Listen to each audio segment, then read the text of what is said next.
North City was burning. It was not a normal fire. It was a pink and purple fire that smelled like ozone and sulfur.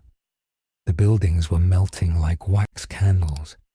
The metal skyscrapers twisted and bent until they snapped in half. Goku Black stood on top of the tallest tower that was still standing. He looked down at the chaos he had created. He took a deep breath. He smiled. He loved the smell of destruction. It smelled like justice to him. Next to him, Zamasu was floating with his arms crossed behind his back. Zamasu looked bored but satisfied. He watched the humans running in the streets below. They looked like ants. They were screaming and crying.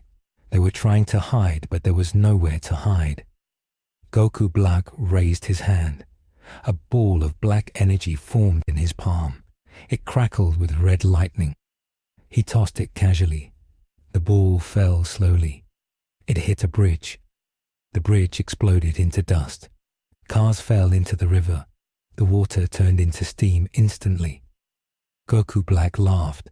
His laugh echoed over the burning city. He said that this was beautiful. He said that the world was finally becoming clean. He said that without the God of Destruction to stop them, they could take their time. They could enjoy every single scream. Zamasu nodded. He said that they should not rush. They should make the mortals understand their sins before they died. They decided to wait there for a while. They knew the heroes would come. They wanted the heroes to see this. Far away at Capsule Corp, the mood was heavy and dark. The sky outside was grey because of the smoke drifting from North City. The television in the living room was on. The news reporter was crying. She was showing footage of the attack. Bulma turned the TV off. She could not watch it anymore. She looked at Goku and Vegeta. They were sitting on the floor. They were covered in bandages. Bulma had used her best medical machines on them, but they were still healing. Their bodies were healed, but their energy was very low. Goku was eating a bowl of soup, but he was eating slowly. Usually, he would finish it in 1 second. Today, he stared at the spoon. He was thinking about how weak he felt against 2 enemies. He was thinking about Beerus turning to dust. It scared him.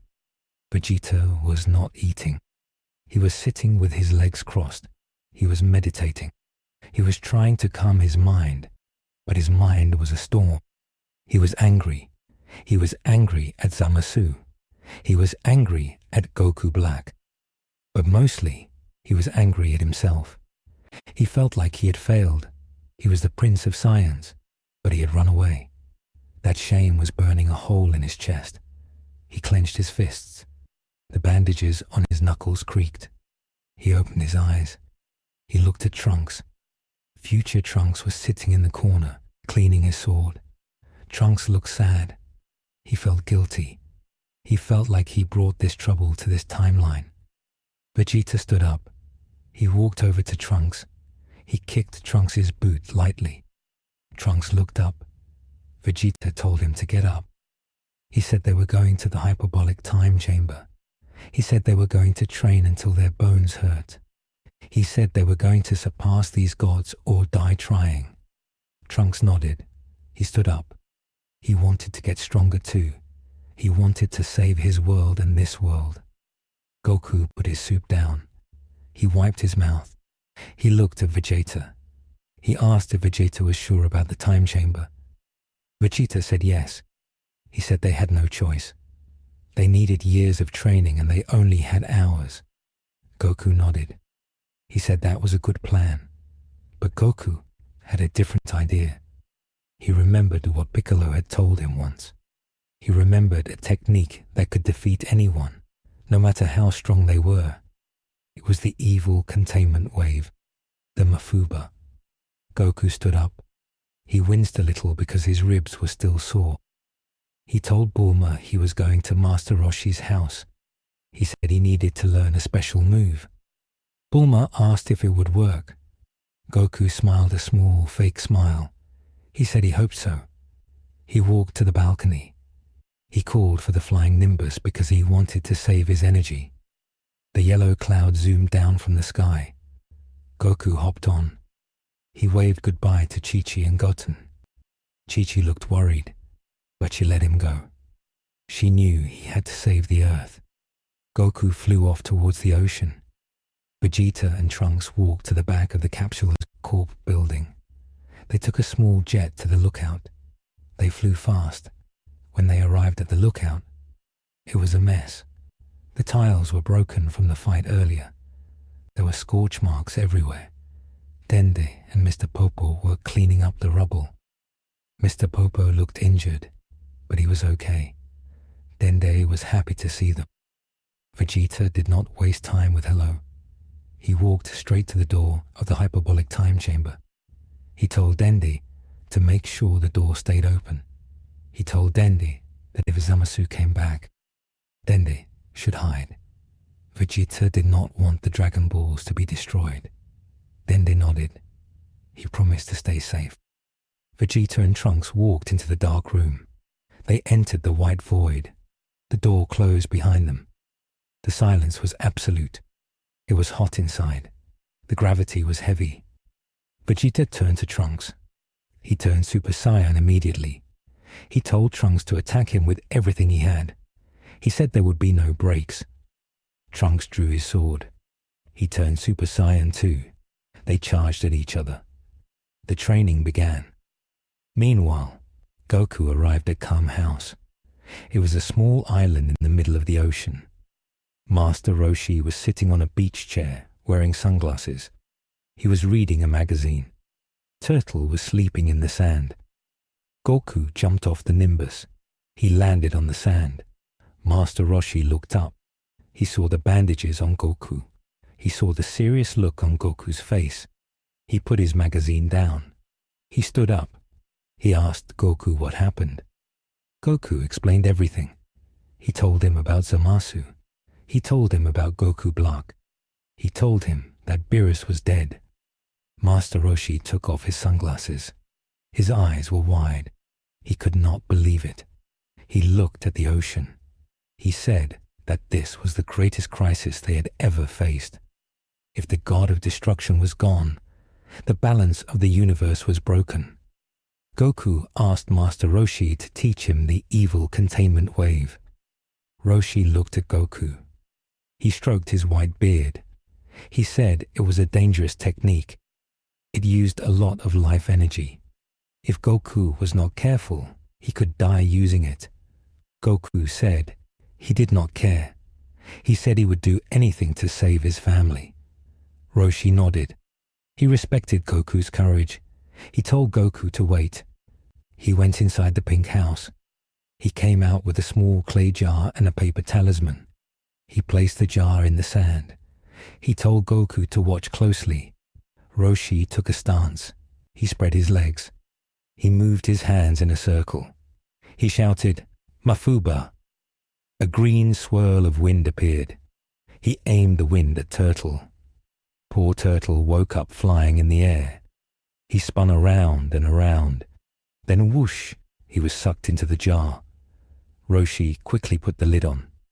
He held the paper talisman over it. He explained that this trapped the demon inside forever. Goku was amazed. He said that was awesome. He asked to try. Roshi let Turtle out. Turtle was dizzy. He crawled away to hide. Goku took the stance. He tried to copy Roshi. He moved his hands. He shouted, "Mafuba!" A small breeze blew. Nothing happened. Roshi laughed. He hit Goku on the head with his cane. He said it was not just about shouting. It was about controlling the flow of evil energy. It required perfect focus. Goku rubbed his head. He tried again. He focused hard. He thought about trapping Zamasu. He moved his hands. This time, a green light appeared. It was weak, but it was there. Roshi nodded. He said that was better. He told Goku to do it again, and again, and again. Goku spent the next few hours doing the same move over and over. He was sweating. His arms were tired, but he did not stop. He practiced on a crab. He practiced on a rock. He practiced until his muscles memorized the motion. Back in North City, the sun was setting. The sky was turning purple and orange. The city was almost completely destroyed. Goku Black was sitting on a pile of rubble. He was eating an apple he found in a grocery store. He took a bite. He looked at Zamasu. He asked Zamasu where the Saiyans were. He said he was getting bored. Zamasu was meditating in the air. He opened one eye. He said that Saiyans were like cockroaches. They were probably hiding and breeding. Or maybe they were training. Zamasu said he sensed a strange disturbance in space earlier. He looked towards the direction of the lookout. He felt a faint energy disappear, like a door closing. He stood up. He told Goku Black that he thought he knew where they were. He said they should go and flush them out. Goku Black stood up. He threw the apple core away. He wiped his mouth. He said that sounded like fun. They both floated up. They flew towards the lookout. However, on their way, they passed over West City. They saw the Capsule Corp building. It was big and yellow. It looked important. Goku Black stopped. He pointed at it. He said that was where the blue woman lived, the one who made the time machine. He smiled. He said they should pay her a visit first. Maybe destroying her home would make the Saiyans come out faster. Zamasu agreed. They changed direction. They headed straight for Capsule Corp. At Capsule Corp, Bulma was in her lab. She was working on the time machine. She was trying to find a way to make it faster. She thought maybe they could go back and save Shin before he died. But it was risky. Suddenly, the alarm went off. Red lights flashed. The computer voice said, "High energy detected." Bulma looked at the screen. She saw 2 red dots approaching fast. Her face went pale. It was them. They were here. She ran to the microphone. She shouted for everyone to evacuate. She shouted for Chi-Chi, Goten, and Trunks, Kid, to get to the bunker. In the garden, Piccolo was meditating. He was floating over the lake. He opened his eyes. He felt the massive evil energy coming. It felt like 2 mountains crushing down on the earth. He stood up. He knew Goku was gone. He knew Vegeta was gone. There was no one left to fight except him. He threw off his heavy white cape. It hit the ground with a heavy thud. He cracked his neck. He knew he was not strong enough to beat them, but he had to buy time. He had to protect Gohan's family. Speaking of Gohan, Piccolo looked towards the city.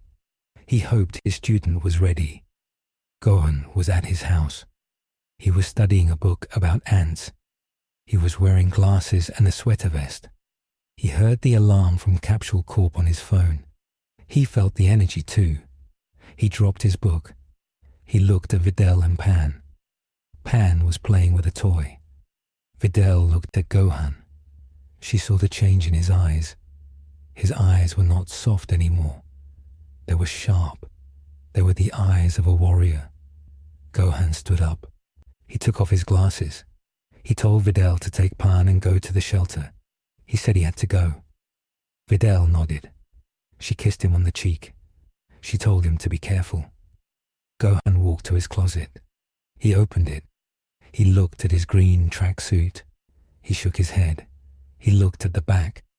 He saw his orange gi, the one his father wore. He grabbed it. Back at Capsule Corp, the sky turned black. Clouds swirled. Lightning struck the garden. Goku Black and Zamasu descended slowly. They landed on the grass. The grass died instantly where their feet touched. Goku Black looked at the building. He raised his hand. He fired a small blast. Boom! The front gate exploded. Smoke filled the air. Bulma ran out onto the balcony. She held a gun. She shot at them. The bullets hit Goku Black's chest and flattened. They fell to the ground uselessly. Goku Black laughed. He asked if that was the best human technology could do. He raised his finger to kill her. Suddenly, a beam of light hit Goku Black's hand. It knocked his hand away.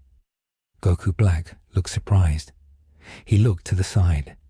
Standing on the roof was Piccolo. Piccolo had 2 fingers to his forehead. His special beam cannon was smoking. Piccolo jumped down. He landed between Bulma and the villains. He told Bulma to run. Bulma hesitated, but then she ran inside. Piccolo stood tall. He was sweating, but he did not show fear. Zamasu looked at Piccolo. He said, "Ah, a Namekian, the creators of the Dragon Balls. You are a sinner too." Piccolo did not talk. He charged his energy. He yelled and stretched his arms. His arms grew long and wrapped around Zamasu. He tried to squeeze Zamasu. Zamasu looked unimpressed. He simply expanded his energy. A purple shockwave hit Piccolo. Piccolo's arm snapped back. He flew backwards and crashed into a tree. The tree fell over. Piccolo groaned. He tried to stand up. Goku Black appeared in front of him. He kicked Piccolo in the stomach. Piccolo coughed up purple blood. Goku Black grabbed Piccolo by the neck. He lifted him up. He said, "You are weak. Why do you fight?" Piccolo struggled. He gasped, "Because this is my home." He kicked Goku Black in the face. It did not hurt Black, but it annoyed him. Black threw Piccolo to the ground. He formed his energy blade. He was about to stab Piccolo. "Stop!" a voice shouted. Everyone looked up. A figure was floating in the sky. It was Gohan. He was wearing the orange guy. His hair was black and spiky. He looked strong. He looked like Goku, but sharper. His face was serious. There was no fear in his eyes, only determination. He slowly descended. He landed next to Piccolo. He helped his master up. He asked if Piccolo was okay. Piccolo smiled painfully. He said he was glad Gohan came. He told Gohan to be careful. These guys were monsters. Gohan stepped forward. He looked at Goku Black. He looked at the face of his father on an enemy. It made him angry. He clenched his fists. The ground started to shake. Small rocks started to float up around Gohan. A white, clear aura exploded around him. It was not Super Saiyan. It was his ultimate form, his mystic form. The power was immense. It was calm but deep, like an ocean. Goku Black looked interested. He sensed the power. He said, "Oh, another Saiyan. But you feel different. You don't feel like a god. You feel human." Gohan said, "I am a Saiyan raised on Earth, and I will not let you destroy my world." Gohan vanished. He moved so fast that Goku Black did not see him. Boom! Gohan punched Goku Black in the face. Goku Black flew back. He crashed through the wall of Capsule Corp. Zamasu was shocked. He tried to attack Gohan. He swung his hand blade. Gohan ducked. He swept Zamasu's legs. Zamasu fell. Gohan blasted Zamasu with a Masenko. "Masenko Ha!" The yellow beam hit Zamasu and pushed him into the ground. Goku Black flew out of the rubble. He looked angry now. He wiped blood from his lip. He said, "You, how dare you touch a god?" He turned Super Saiyan Rose. His hair turned pink. His dark aura flared up. He flew at Gohan. They clashed in the middle of the garden. Their punches created shockwaves that shattered the windows of every building in West City. Boom, boom, boom. They were evenly matched. Gohan was fighting with everything he had. He blocked a punch, ducked a kick, and landed an uppercut on Black's chin. Black stumbled back. Gohan did not let up. He knew he had to finish this quick. He could not outlast them. He powered up more. His aura grew larger. He screamed. He flew at Black. He grabbed Black's arm and threw him over his shoulder. He slammed him into the concrete. He fired a Kamehameha down at him. The blast exploded. But out of the smoke, a pink blade pierced Gohan's shoulder. Gohan gasped. Goku Black was standing there. smiling through the smoke. He said, "Impressive. You are strong, but you are mortal." Zamasu appeared behind Gohan. He grabbed Gohan's other arm. They had him trapped. Gohan struggled. He tried to kick, but Zamasu held him tight. Goku Black raised his blade to finish Gohan. Piccolo screamed, "No!" He ran forward. He knew he could not win, but he had to save Gohan. He jumped in front of the blade. Slice. The blade went through Piccolo's chest. Gohan's eyes went wide. He screamed, "Mr. Piccolo!" Piccolo fell to the ground. He looked at Gohan. He smiled. He said, "Run, Gohan." Gohan's mind snapped. He watched his master fall. He watched the green blood spill on the grass. Something inside him broke. The rage that he had buried deep down exploded. It was like a volcano. The ground cracked. The sky turned red. Gohan screamed. It was a primal scream. His aura turned from white to a violent red and white mix. His eyes turned blank white for a second, then snapped back to sharp black with tears in them. The pressure from his energy pushed Zamasu and Goku Black back. They looked at him with genuine concern. Gohan was not just strong now. He was a monster.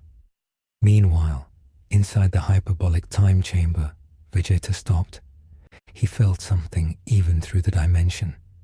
He felt a spike of energy that felt like Gohan, but terrifying. He looked at Trunks. Trunks felt it too. Vegeta said, "Kakarot's son, he has finally woken up." They went back to fighting, knowing that Gohan was buying them time. Back on Roshi's island, Goku stopped training. He held the jar. He looked towards the mainland. He felt Piccolo's energy drop. He felt it vanish. Goku dropped the jar. It did not break because it landed in sand, but Goku fell to his knees. He knew what that meant. Piccolo was dead. His friend, his first rival, gone. Tears filled Goku's eyes. He punched the sand and he shouted, "Damn it!" Roshi put a hand on his shoulder. He told Goku to focus. He said Piccolo bought him time. He told Goku not to waste it. Goku wiped his eyes. He looked at the jar. He picked it up. His face was hard as stone. He said, "I'm coming, Gohan. Just hold on." Back at the fight, Gohan walked towards the villains. Each step cracked the earth. He did not say a word. He just walked. Goku Black fired a blast at him. Gohan swatted it away like it was a fly. He appeared in front of Black. He punched Black in the stomach so hard that Black's eyes bugged out. Black gagged. Gohan grabbed Black's face and slammed him into the ground. He dragged him through the dirt. Zamasu tried to help. He flew at Gohan. Gohan didn't even look. He backhanded Zamasu. Zamasu flew into a building, collapsing it. Gohan was dominating. He was thrashing them. But there was a problem. Zamasu was immortal, and Black was getting stronger from the damage. Gohan was burning through his energy very fast because of his rage. He was not thinking clearly. He was just attacking. Goku Black stood up. He was laughing again. He was bleeding, but he was laughing. He said, "Yes, this pain, it makes me stronger." His aura grew larger. The scythe appeared in his hand. He ripped a hole in reality. Clones of Goku Black started to pour out of the rift. Gohan looked around. There were 10 Goku Blacks now. They all surrounded him. Gohan roared and fought them. He destroyed one, but 2 more appeared. It was endless. Gohan was getting tired. His breathing was heavy. The rage was fading, leaving only exhaustion. The real Goku Black stepped forward. He raised his scythe. He said, "You fought well, mortal, but this is the end." Just as the scythe was about to hit Gohan, a small jar flew through the air. It hit Goku Black in the head. Clunk. Black looked confused. "What is this?" he asked. "Now," a voice shouted. Goku appeared. He had used instant transmission. He was standing on the roof of Capsule Corp. He was in his base form, but he looked focused. He pointed his hands at Zamasu, not Black. He knew he couldn't kill Zamasu, so he had to seal him. Mafuba! The green swirl of wind shot out. It grabbed Zamasu. Zamasu screamed, "What is this? I cannot move." His body stretched and twisted. He was pulled towards the jar on the ground. He tried to fly away, but the suction was too strong. He was dragged closer and closer. Goku Black tried to stop it, but Gohan jumped up and grabbed the Black. Gohan held Black back. "You're not going anywhere," Gohan shouted. Zamasu flew into the jar. Whoosh! He was inside. Goku teleported down instantly. He grabbed the lid. He slammed it on the jar. He pulled out the paper talisman. He slapped it on the lid. The jar shook violently. It jumped around on the grass. Then it stopped. It sat still. Goku panted. He fell back. He did it. He sealed Zamasu. Gohan let go of Black. He fell to his knees. He was exhausted. Goku Black stood there. He looked at the jar. He looked at Goku. He looked at Gohan. He was alone now. His partner was gone. For the first time, Goku Black looked a little nervous. But then, a dark smile returned. He started to clap. "Bravo," he said. "You managed to seal him. I am impressed. But..." He looked at the rift he made with his scythe. The pink smoke was still pouring out. "You forgot one thing. I am still here. And I have grown much stronger thanks to your son." Goku stood up. He was tired from the Mafuba, but he transformed into Super Saiyan Blue. He walked to stand next to Gohan. "Yeah," Goku said.